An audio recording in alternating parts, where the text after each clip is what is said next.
Hello, welcome family. This is Kevin Orris, and this is going to be a live interview podcast with the amazing author, mentor, and speaker, Sophia Sundari.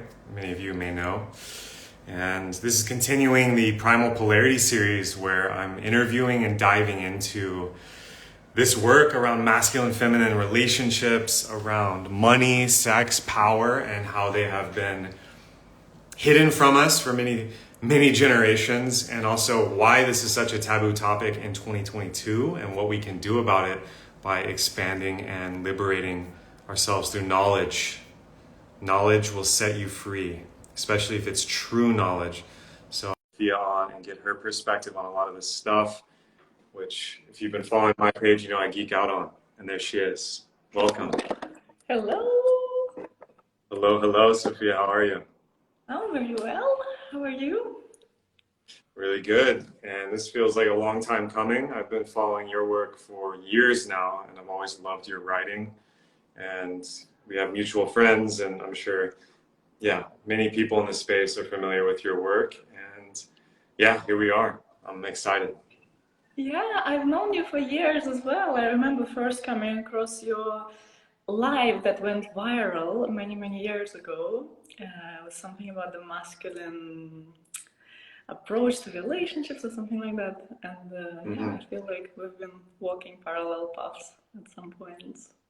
Totally. So, Sophia, for folks that don't know you, what are you about? What do you do? I know you have, I think, multiple books, and you've been speaking about this stuff for years. So, how would you introduce your work? Well, this is something that I always struggle with, although I've been doing my work for more than a decade. But it's always difficult to put it into just one sentence or just give a concise kind of explanation of what it is.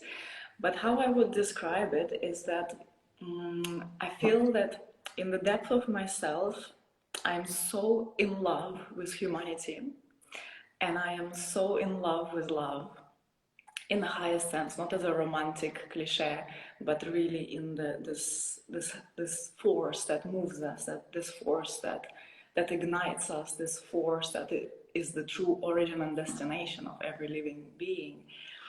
And in my work and in my life, I feel completely surrendered to serving that. And I do it in all the ways I can. And I feel that what is so deeply meaningful for me is to really bridge those two realms, the sacred and the mundane, and recognize that there is no separation actually. And I feel that that's the great way for humanity to remember who we really are, is by remembering our sacredness in the most mundane expressions of who we are. And this is our intimacy, our sexuality, and our business, and our leadership, and our day-to-day experiences of life. So that's how I would describe it. And I work with visionaries who really want to impact this planet and who want to impact the evolution of humankind. So, because I feel I can never do it by myself, we have to do it together. And so I really yearn to touch those who take this work in and then really infuse their fields with that. Yeah, I love it. I love that we can find the sacred in the mundane or the profane. And we can also, realize the profane or mundane in the sacred experience also. And so that bridge and union, I think, is really important, especially as more and more people become interested and practice the sacred, right? Because most of us are familiar with the mundane and profane. So I'm curious for you, Sophia, and again, it can be the abridged version. You don't have to go into a lot of detail if you don't want to, but what was your heroine's journey, or what was the pivotal moment that sent you into this work? Because I'm assuming you weren't just born doing what you're doing now. You came to it, right? Yeah, well, I've come a long way. I used to be just a normal girl living in Russia, in Moscow, just a normal city lifestyle, and I studied in, like, I was very motivated by what society was considering like things to be into. Like, so I wanted to have a successful career, a rich husband, a house, a cool car, and kind of that's where I was going. And I thought that my pathway was through studying something that would that would ensure that I would have a highly paid job, and then from there I would go forward. And so anyway, long story short, Awesome. I didn't I didn't have the capacity to listen to myself, and I just followed that, and I became a lawyer, and Wow. and I dedicated quite a few years of my life to studying law and then practicing law for 2 years, and then there was a big wake-up call when my friend died. My friend who was my first boss and who really opened so many doors for me, and also even introduced me to spirituality in a certain sense, because he gave me the books of Carlos Castaneda. Mm. And then he died unexpectedly, and he died from overdose of drugs.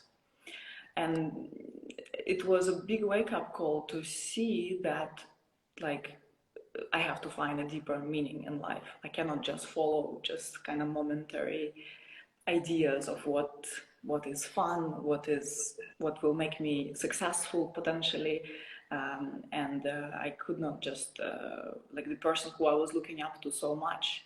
Then I found out that he actually had this addiction thing, and I woke up from that moment on. I woke up to a certain degree, and I changed lots of things. I Mhm. changed, and I started looking inside, and still to a certain degree. And this is interesting how that happens. That like we we tend to change, but then there may still be pulls of the old self that are still pulling us. And so that I was Right. pulled still by those old things, and I went for another round, another year of law and working in a similar company. And then I had to again get shaken up when I got fired. I got fired because I was traveling all the time, and I clearly didn't want to be in the office. I clearly didn't want to have this routine kind of life, doing things I didn't like and couldn't connect with. And I was traveling all the time, and then my boss, luckily, at the time it was a disaster, but right now looking Right. back, I can say luckily, he understood that it was just not for me and fired me. And so that really took me on a very deep spiral down and into very dense depression and anxiety and worries about what's coming next. And then again, somehow I came across this personal development material. I came across quantum physics, actually, what Right. taught me that I am the creator of my reality. And I was like, what? That my thoughts inform my field, that my emotions inform the life that I'm having, and all that jazz. And it started, like, I started seeing how it works, like, instantly, like within a week. I started having people reaching out to me, offering me jobs, even though I didn't even ask for it, but they were just reaching out and offering to pay me for a job that was very easy for me to do. And basically, in 3 weeks after finding that material, I was well on my way to India, because that's where I wanted to be. I wanted to go study yoga, practice meditation, and that's what happened. I left and just bought my first one-way ticket flight, ended up in India, then in Thailand, and my whole new chapter of life began when I thought I was just gonna go and check it out, but then I ended up staying for 5 years and full-time meditation and full-time yoga and full-time spiritual work, kind of separated from the world, but still like in the bubble, in the spiritual bubble, and doing lots of meditation retreats, prolonged time in silence. Yeah, so that was another big pivot. And then it changed again. I went to, like, I was in that kind of vibe, like kind of yogi lifestyle. And then at some point I felt like, okay, I need to also move on, and I need to put my hands in the mud. And that's what I did. I moved to Europe. I moved to Ibiza, and I really connected with the sense that my business is actually a business. It's not just an expression of my heart, but it's actually a business, and I have to get really responsible. Like, it was a call for deeper responsibility for what am I actually doing on this planet. Am I just Right. following my joy, or am I actually serving something that's so much bigger than me? And then I took the ownership that actually I am a business owner. I'm not just a very fluffy moving across Right. the globe, giving workshops and retreats and being this creative human being. But actually, I saw that my dharma, the purpose of my incarnation, the essence of who I am, that's the energy that was moving me.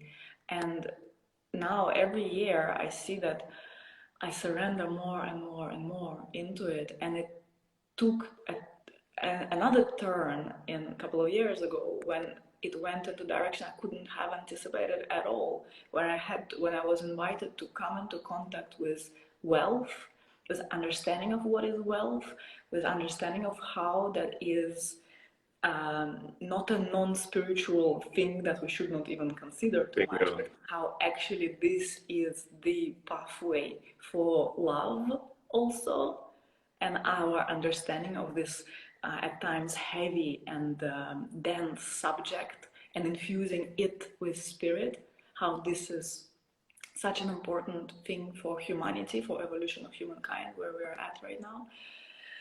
So, yeah, so there have been quite a few pivotal points in short.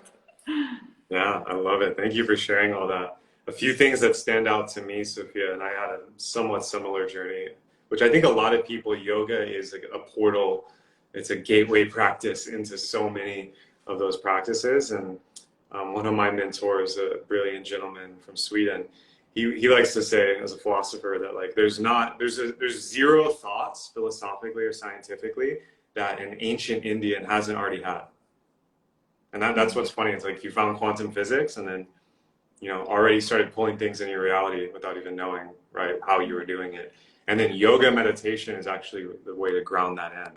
And when you read like Advaita Vedanta or you read, the Hatha Yoga texts and the Tantric texts from ancient India, they read like quantum physics textbooks just in Sanskrit and with a lot of poetry. And I think that's really valuable for people to realize that yoga is obviously way more than stretching your body or postures. It's an entire lifestyle and complete system that's complete unto itself, and that's also where I got started.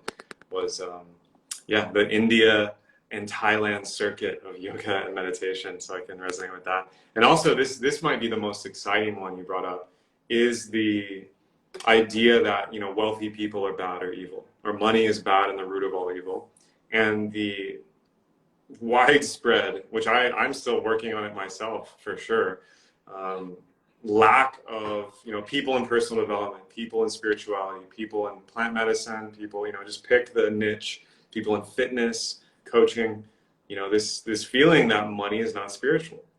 And I don't know where did this idea come from originally. I've thought about this a lot. And I'm curious for you, Sophia, being supporting amazing clients that probably have vast wealth, and also just being in that mindset that business is dharma, money can be with spirit. This is actually the path of evolution. I'd love for you to dive a little deeper into that. Yeah, it's really fascinating. And for so long I would work with marketers, like, because it was always clear I wanted to impact people. I wanted to bring forward this way to connect with the body, with sexuality, with intimacy in a way that it's something that helps us land here, helps us incarnate, helps us remember our sacredness in these bodies and not just use them as commodity. And find like this merging point of divinity and the body and the denseness of sexuality and relational intimacy. And so I wanted to impact the world with that, and then I would work with marketers, which is a whole kind of other topic that I can also explore, because that was not the sole aligned strategy. But anyway, that was a part of my journey. And I would work with marketers, and they would say, okay, how much do you want to make? And I would be like, what? I don't know. It's just whatever, whatever comes. I'm happy with it. I care about touching people's hearts, okay? Like, I don't care about money. They would be like, okay. You don't care about money. And then I realized that it was also this spiritual identity talking through me, that is like, money is not holy, money is not spiritual, because I've had wounds around money. I've had wounds when I was growing up, when I had to ask my father for money, and it felt so wrong to me, and I was so scared if you're gonna say yes or no. So then, I decided to just not ask for money, yeah, or just let the money come whichever way it wanted to come, but not feel like I am actually in charge of how much I'm making and of my. And also, I think a really big piece about this is in terms of desire, that we think that to desire wealth, it also makes us somehow selfish. Or immediately, lots of people don't want to even desire because immediately they think about the lack of what they desire. And then it feels like such a kind of unpleasant thing to do, to even desire. I was like, oh, to desire wealth, like it's just to fulfill your kind of selfish needs. But then I see that, once I like unlock that inside of me, and just this whole understanding that wealth by itself, money by itself, is completely neutral energy. Just whatever we infuse it with, that's what it becomes. And then if you're a kind and generous person, you having more money will only make you more kind and generous. And such a huge amount of people told me that it's exactly once I started to really talk about wealth, and in like including wealth into this whole path that I am walking and offering to my people, that's when they felt like, yes, that's where there has been a conflict inside of me. That's where I've disowned the whole part of me. That's where, like, I know I love nature and I love rustic beauty, but I also love luxury, and I also want to feel completely free in how much I'm tipping people, and what is the cost of the gifts I'm making to my people. That I want to be free, like not even borrowing money, but just giving money because I love, because that's what I want to do. That's how my heart has moved. I want to donate to causes that really move my heart. Like that's where we're opening up, yeah, from a place of goodness. And of course, yeah, if we are greedy, originally we'll have more money, we'll be even more greedy.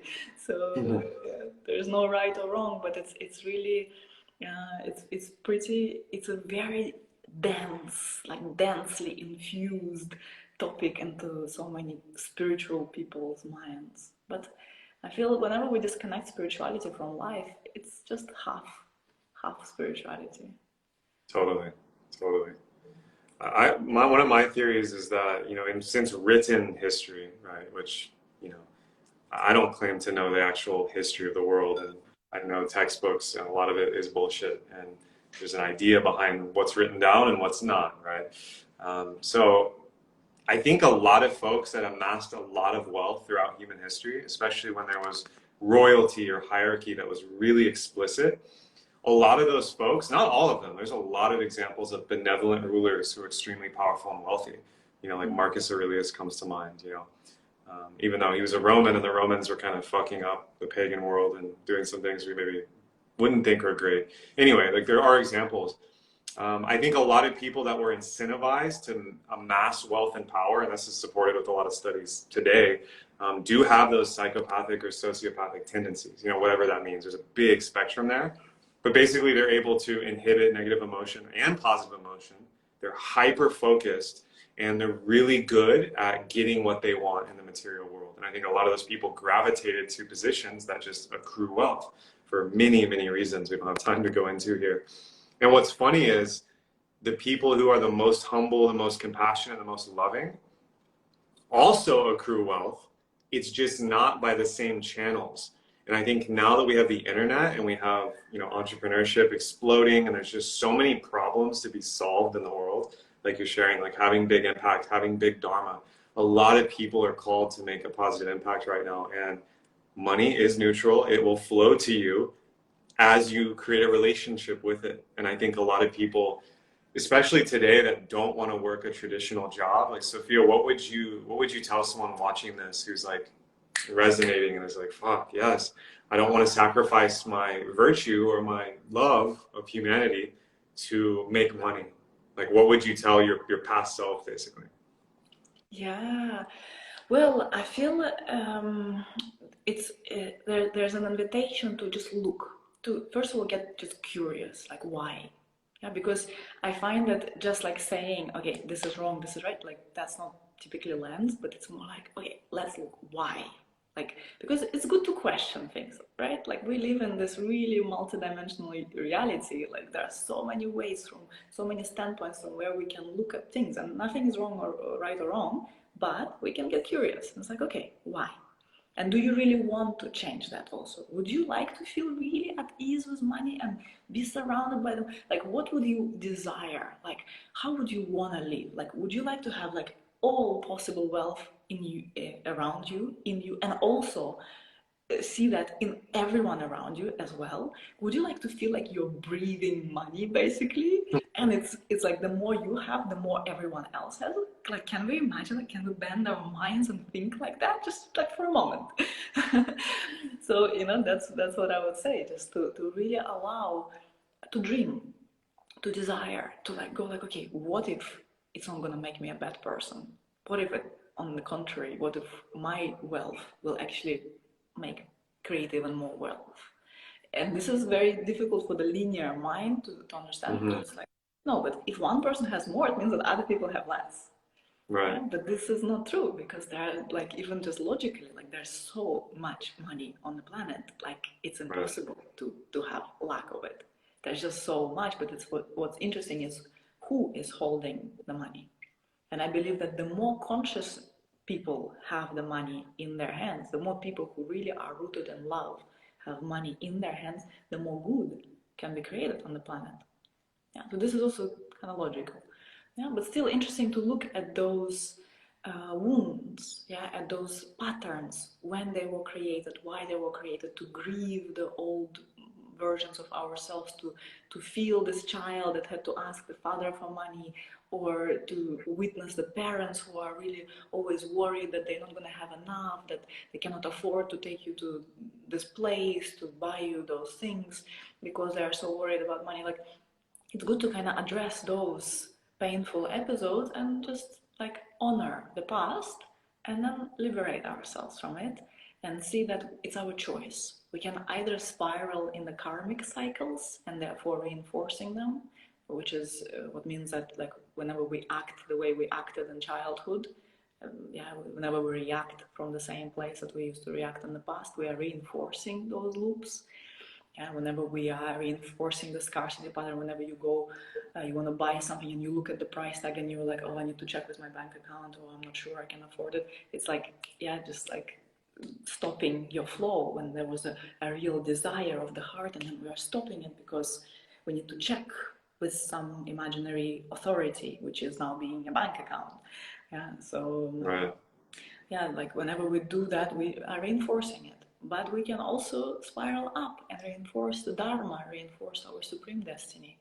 And that's an inner game, this inner decision to question, to remember how do you want to feel, not how you're used to feeling, but how do you want to feel, and reinforce that with actions. Yeah. And this is where the subconscious and shadow work and deprogramming, reprogramming these experiences around scarcity.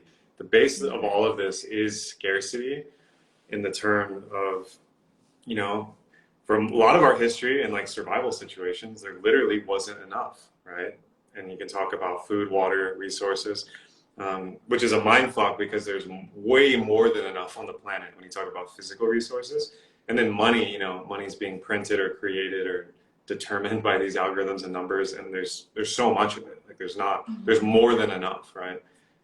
Like trying to imagine what $1 trillion even is mind-boggling, right? It's almost impossible to conceive of how much money that is, when people think, and rightly so, because a lot of the planet is living on less than $1 a day, right? Which is another mind fuck. Like the range between the wealth consciousness on the planet is vast.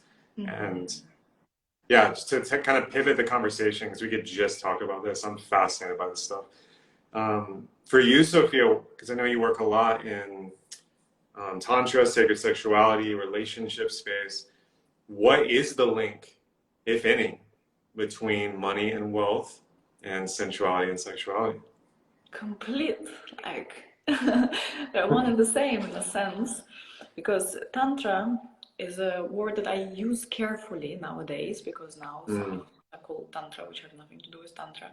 So I use it carefully, but it is a philosophy, a spiritual path that is very deeply embedded in my spirit, in the essence of everything I do.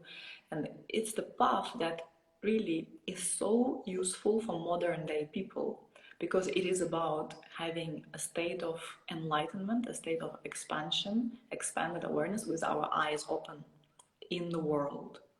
Yeah, so it's not that kind of path that is for monks to separate themselves and be Right. in asceticism, but it's for us, it's for us, for leaders, for business owners, for people who want to be in this world, who want to create relationships, who want to create wealth, who want to experience more of themselves. So it's for us. And so in this path, which goes like, okay, you can sit and meditate in the mountains as long as you like, but at the same time, come to the world and put your hands in the mud and bring spirit into everything you touch. And then it touches everything. And intimacy and the body, embodiment, relationships, and our careers, and the politics, and art, and study, and wealth, of course. So because it is just such an intrinsic part of our human way of being, and some people really think like, okay, we need to kind of create a different type of economy where we don't use money or something. But in reality, we still use money, and money is on everyone's mind at least once a day. We're thinking about money all the time, so it's part of our existence. So why not make it conscious? So that's how it's completely interlinked. And also I find really direct correlation between sexual energy and the energy of money, because there is like this sense of how much flow do we allow ourselves to have, how much connection do we really allow ourselves to have with ourselves, and therefore with all of life. And in that sense, we're also expanding to how much wealth do we allow ourselves to experience, how receptive we are for wealth, for flow of this energy. So I see that there's a powerful correlation, and whenever people are really dropping into their sexuality, not only because it's like sometimes people like, oh, they say like connect with your sexuality and you're going to be rich forever. It's not how it works. But there is a correlation, and I see that whenever there is a blocked sexual energy, whenever there is a disconnection from everything below the heart, which is how most people live, yeah, whenever there's a disconnection, there's like a certain tightness, not allowing, not receiving, not opening. And when there is a flow, yeah, and we are one with our sexuality, and it's not some kind of weird subject that you discuss sometimes, but it's part of your day-to-day, moment-by-moment experience of life. So that also opens those channels and pathways for wealth. I see that happening all the time. Totally. And I've met a lot of wealthy people that, to me, I don't know, but didn't seem very sexually or emotionally embodied. And so I was like, what's going on here? And I've seen tons of folks that are extremely sexually embodied and do that work, but are very, and very much in scarcity financially. So it's not a direct correlation, as you're saying. Well, it is a direct correlation, but it's just not just going to happen because you're doing that work. So there's a lot of nuance there, which I love that you brought up. And I'm just really fascinated that in cultures, most cultures, a lot of this is religious, not to bash religion, because religion's great, works for a lot of people, but it does seem to have this pattern that a lot of taboos go on sexuality and around money. Like, talk about the biggest taboos, right? That's where they live, which to me points out, oh, okay, this is where the energy of humanity and consciousness in itself, and also for most folks in their personal lives, this is where the taboo or the blocked energy is, as you said. And yeah, Sophia, for people that have never done coaching or yoga or fasted or meditated, whatever, what would you say to them if they just want to start somewhere, right? And they want to, like, they're hearing this conversation, and they're like, wow, like, this sounds expansive, amazing, and obviously we have our each, and we all have our like hero's journey into it, but where would you recommend, now that you've been in the work for a long time, that someone get their footing? Well, it just depends on what exactly, where your heart is moved. If there is, and what exactly is the request. If there is a request to go like, okay, I want to step fully into my leadership and I really want to like break those old ideas of how I should function in the world and what makes me successful. There is this whole kind of piece of the journey with that of like, okay, how do I really, because then lots of people change that and they go like, okay, I want to do something different. I want to do something that really feels aligned with my heart. And then they go and they do it, but they bring those old paradigms with them. Those old ways of overriding, of pushing, of not listening to the body, of proving, of striving, and then ended up being depleted and stressed and overwhelmed. So I feel like that's a really big avenue.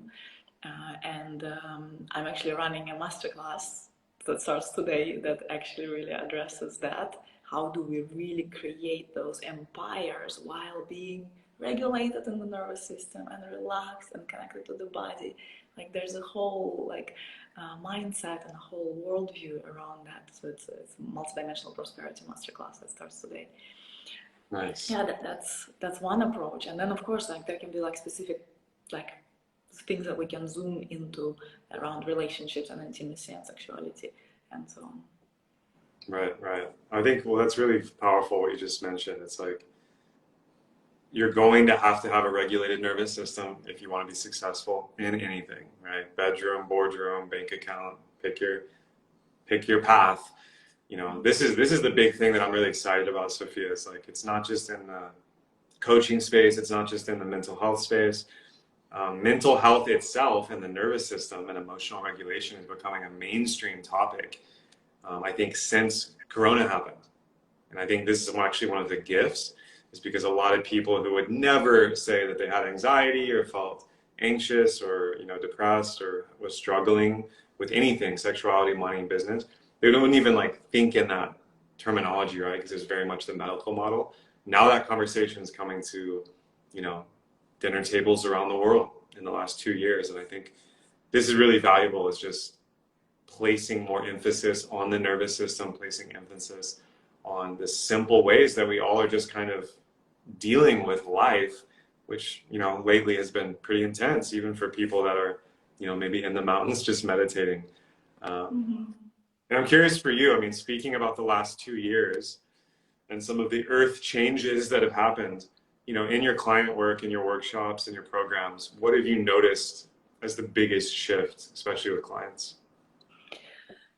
Well, I feel like there is a big shift in understanding or like taking ownership of who we came here to be.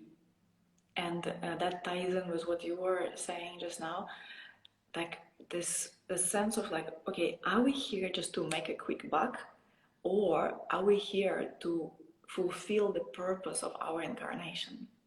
Like I feel like that's just such a incredible mind shift that happens for people. And also, like I can teach people how to like find a partner and get laid like in the same day. Like it's so easy, like energetically, like it's really like anyone can do it. But this is not the name of the game. It's like this is easy, but are we really here for the easy, or are we here for real fulfillment that lasts a whole entire life? Right.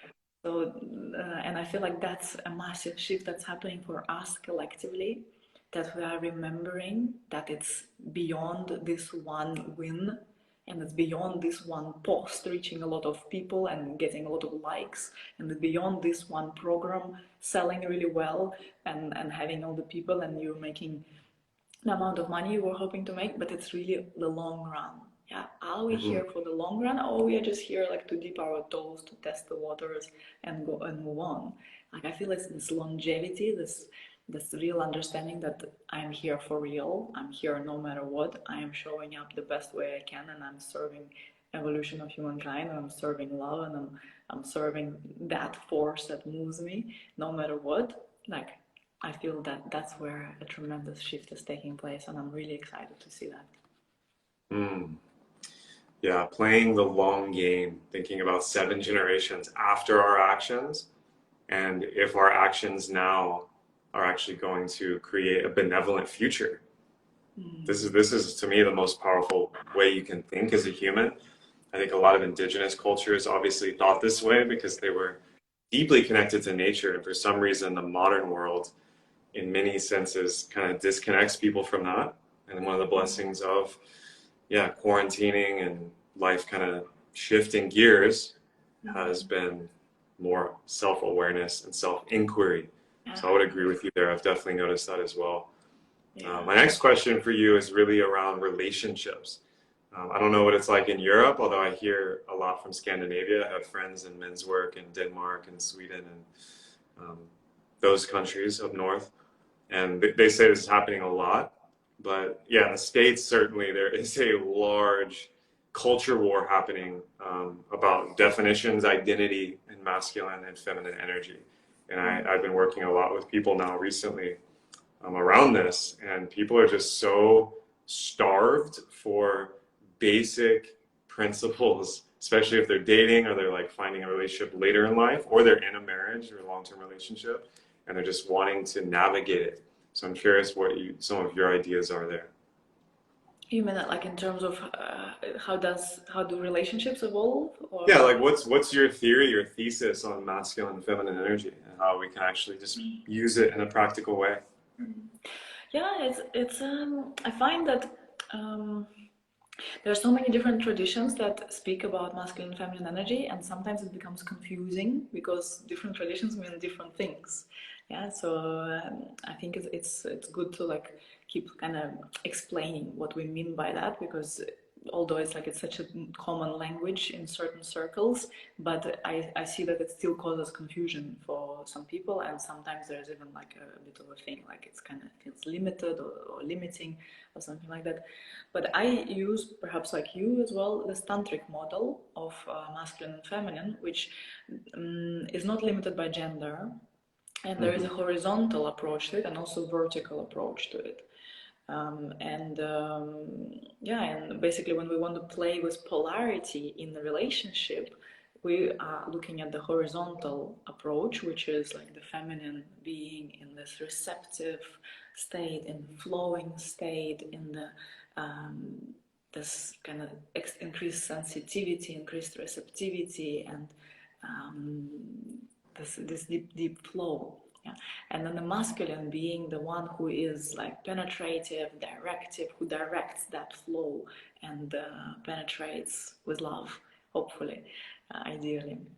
So I find that that's a limited way to see it, but it's useful for our relationships, and it's useful first of all when we discover that inside of ourselves, when we discover both those parts inside of us, and we find a way to embody both, and really like equally actually, because if we don't embody both enough, then we will always end up in codependency and expecting the partner to provide something for us and become someone else and become more conscious or more present or more powerful or more feminine, more surrendered. Yeah, there will always be this kind of backlash, like pointing finger on someone else, as long as it's not embodied internally.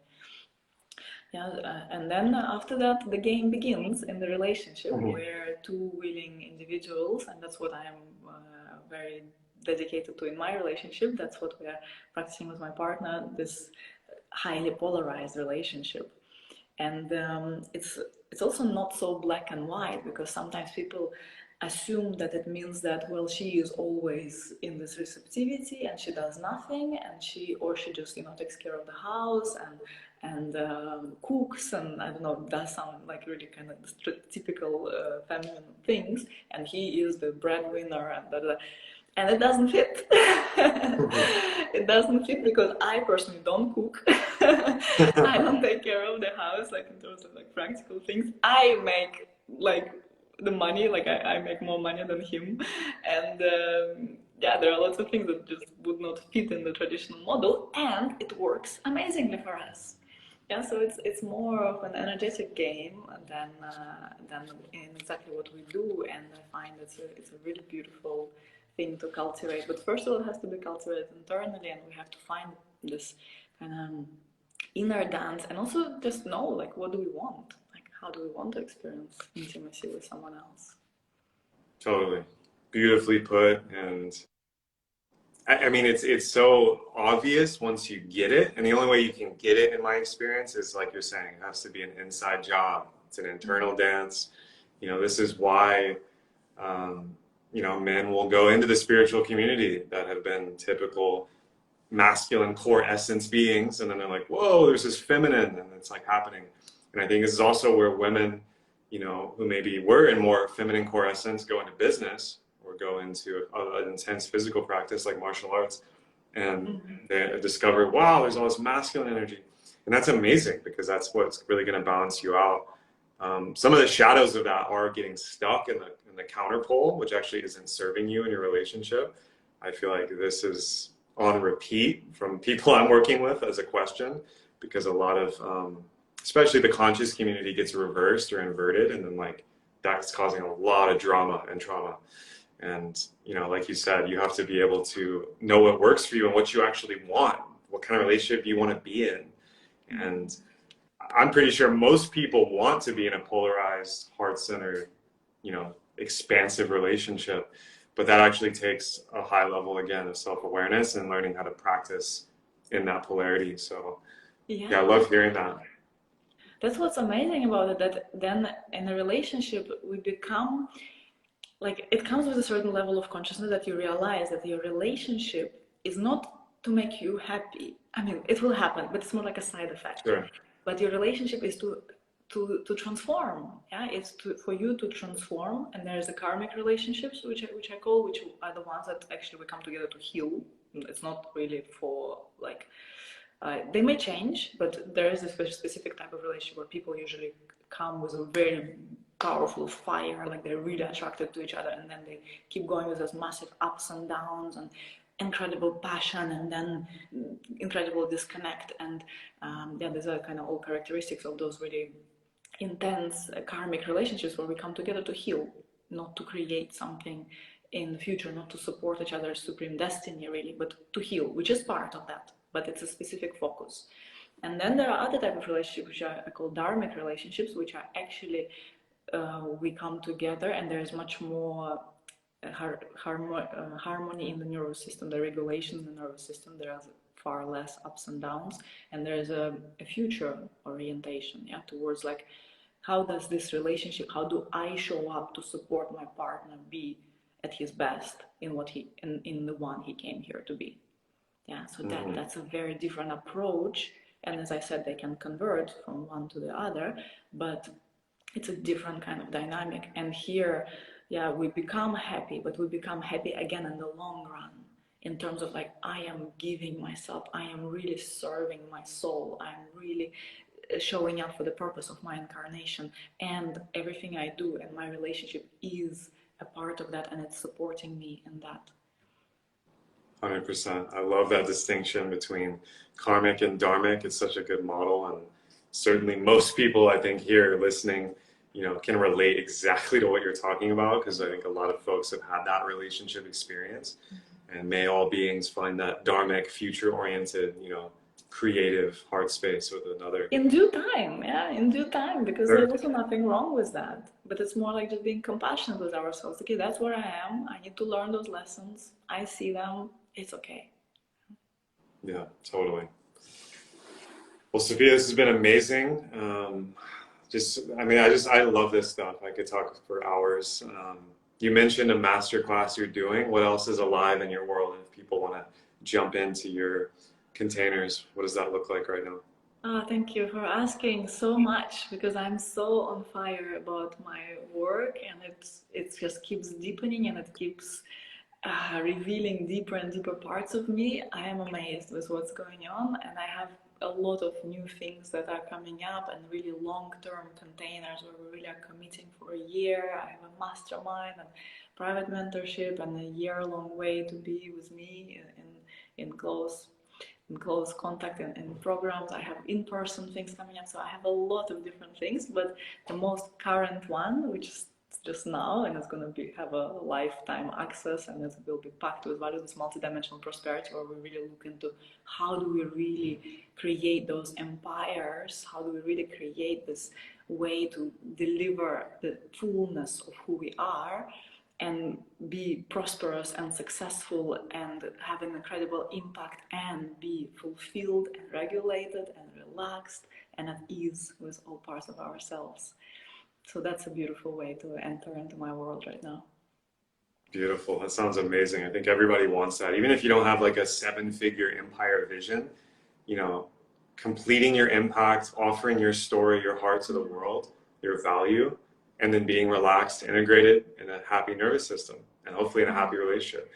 That's what humanity really could use right now. So make sure you go follow Sophia if you're not, and go check her out. This is going to be posted as well for everyone commenting. So you can refer back to this because this one is jam-packed. And Sophia, thank you so much for coming on. Big honor. Thank you so much. Really enjoyed that. Amazing. Thank you for having me. Cheers, everyone. Have a beautiful day wherever you are in the world.